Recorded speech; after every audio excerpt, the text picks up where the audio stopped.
This is a clip from the Run It Back Philly live show every day at 10 a.m. everywhere. Hit the like button. Give me 500 likes on the video. Enjoy it. Thanks for being here. Peace. Run It Back Philly. No frauds, no fanboys, no intros.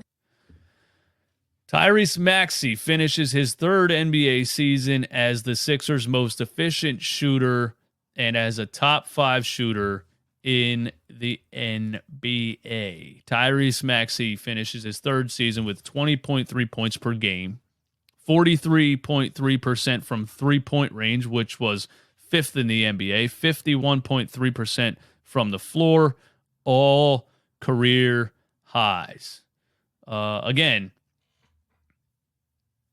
I love the fact that Daryl Morey held on to Tyrese Maxey. I love the fact that Daryl Morey refused to throw Tyrese Maxey in a trade early on for Kyle Lowry. I think his name was brought up in Kyle Lowry talks a couple of years ago, his rookie season.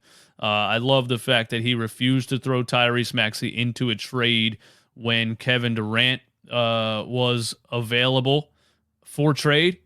I love the fact that he refused to throw Tyrese Maxey into the first go-around of the James Harden trade when James Harden wanted out of Houston. I love the fact that Daryl Morey drafted this player, saw how good this player could possibly be, saw how much potential this player could have, and said, I can't trade this player. And then you saw the jump that he made from his rookie season to his second season, and you said, if he made that much of a leap, I absolutely cannot, I just can't trade him at 20, 21 years old if he made that much of a leap from year 1 to year 2. Now, year 2 to year 3, Tyrese Maxey finishes the season 20.3 points per game, career high, 43.3% from three-point range, career high, 5th in the NBA. This is a kid who shot 29% at Kentucky, and Coach Calipari came out and said he's not a 29% three-point shooter. The stats are the stats from that last college season, but you're going to see that Tyrese Maxey is not a 29% three-point shooter. Coach K said that. Well, Coach K is Coach Krzyzewski, but Coach Calipari. Is that a C? Coach C? I don't know. But Coach Calipari from Kentucky said he's not a 29% three-point shooter. Tyrese Maxey's rookie season showed flashes of obviously being able to get to the rim at an elite level. The speed was elite. He might have been the quickest player in the NBA, the quickest player in a Sixers uniform since Allen Iverson in my eyes. His rookie season, but he shot 29% from three his rookie season. And we said, damn, if this kid could just turn into a decent three-point shooter, he could be elite. And you look at guys like De'Aaron Fox, who still shoots in the mid 30% from three-point range. You look at a lot of players that are really quick, have great burst, great speed to the rim, have these intangibles, but struggle shooting the three, and a lot of guys will always struggle shooting the three. Tyrese Maxey said in the second offseason, what do I got to do? Where do I got to go? What do I got to work on? Let's sit down. Sat down and said, what are the things I got to work on? Let's go do it. And he went from a 29% three-point shooter to a 42% three-point shooter his first offseason. That is 100% based on a level of work ethic that is rare. That is just not normal. And that's another reason you just can't trade Tyrese Maxey for anything.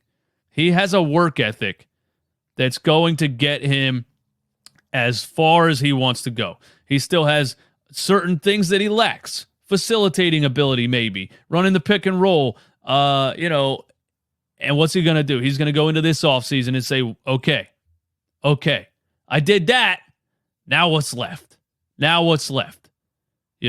His second offseason, he goes from a 42.3 three-point shooter to a 43.3% three-point shooter, 5th in the NBA. And now we're sitting here talking about Tyrese Maxey as a sniper. He finished the season with the same three-point percentage as Isaiah Joe, who was literally, even when he was in our G League and got a couple of minutes here and there, and on the Oklahoma City Thunder, is known as a three-point shooter. Nobody says Tyrese. Nobody looks at Tyrese Maxey and says, this kid's a three-point sniper. He's not known for that because he can do so many other things. Now he added a level of three-point shooting that is fifth in the NBA, that it makes him also a serious threat from three-point range. That's incredible. Then he starts working with James Harden. He starts adding the combo guard, the combo moves, the dribble moves, the step-back threes. The only thing Tyrese Maxey struggled with last year in the playoffs was his confidence in big situations, knowing I'm the man. It's my time. I can do this. The team needs me just as much as anybody else. If Harden's struggling, if the team's stagnant, if we need a bucket, I'm the guy. I'm the guy. You know, Doc Rivers didn't tell him that. Doc Rivers told him to hesitate. Doc Rivers said, hey, every shot that you take, just think about this and think about that. And then it had to take James Harden getting here to say, don't listen to that guy. You're the man. You're the man. You're good enough to take any shot you want to take on the floor. And then there's certain games this year where he just absolutely erupted. And he just absolutely started taking big shots in big moments. There was one in, was it the Celtics game? Was it the Bucks game? It was recent. Top of the key, around a screen, 30 feet. 5 or 6 feet behind the three-point line. Splash. He's also adding a deep range to his three-point jumper. The level that Tyrese Maxey could be is unknown. It's unknown. Nobody knows. So the second year, he goes from 42 to 43.3% from three. Now he's going to come into this offseason and say, what's next? What's next? I did that. Now what do I got to do? Now he's probably, based on what he did in just 2 off seasons, he's probably going to become an elite ball handler and facilitator in another off season because he works on it, because he doesn't think about anything else. People got to tell him to stop coming to the gym. Does Tyrese Maxey deserve a max contract? I think you have to. I think you absolutely have to. I think you absolutely have to. I think you have to. I think you have to. The max contract, the max rookie extension in the NBA is one of those things where you don't really know what this player is going to be in 5 years. You have to take a guess. Andrew Wiggins, the Timberwolves had to take a guess. They were wrong. Andrew Wiggins never really lived up to being that number one option on a team, that number one, number two option on a team that warrants a max rookie extension. The Sixers took a guess with Ben Simmons. They had to take a guess. They had to say, this is what he's playing like now. But if he gets a jump shot, if he ever gets out of his own way and shoots the damn ball, he will be unstoppable. If you couldn't base that, speaking of Ben Simmons, you couldn't base that if based on his work ethic. Because if you look at his work ethic, it was atrocious. If you look at some of the things that people were saying about him coming out of LSU, they were saying, don't draft this kid. This kid doesn't even like basketball. This kid is known in Australia as being hard to get along with and not caring about winning.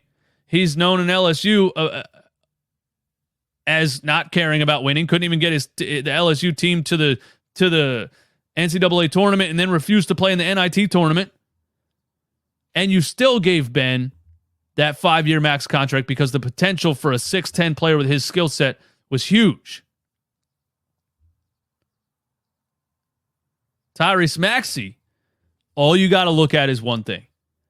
The leap that he made from year 1 to year 2 and year 2 to year 3. The leap that he makes every single offseason is enough for you to, and look at his work ethic. Look at what he does. Look at how he works and how much he wants to be better every single offseason. And giving a rookie max extension is a gamble. But if you did it for Ben with none of those intangibles as far as work ethic and what he does in the offseason, kid didn't even work in the offseason, hung out in LA the whole damn time. He was throwing around the Jenner family more than he was throwing a basketball. If you look at Tyrese Maxey, you have to give it to him. And it's a good gamble because he could stay right where he is or he could be Damian Lillard. You don't know.